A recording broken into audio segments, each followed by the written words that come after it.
গলা মুখ ভিজিয়ে কি করেছে, লেজ পা। হ্যাঁ, ঠান্ডা লেগে যাবে আবার আবার। এটা ভর্তি জল ছিল, সব ফেলেছে। জলের মধ্যে পা ঢুকিয়ে।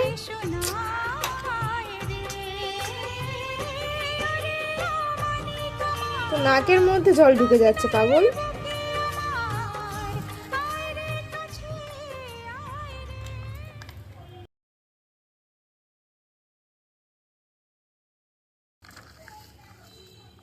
এই আর একজন কোনো দিন স্নান করবে না নিজে থেকে, কোনো দিন না, যতক্ষণ করিয়ে দেবো ততক্ষণ। এ তাও করে, এখনো করছে শীতকালে। হ্যাঁ, সকালবেলা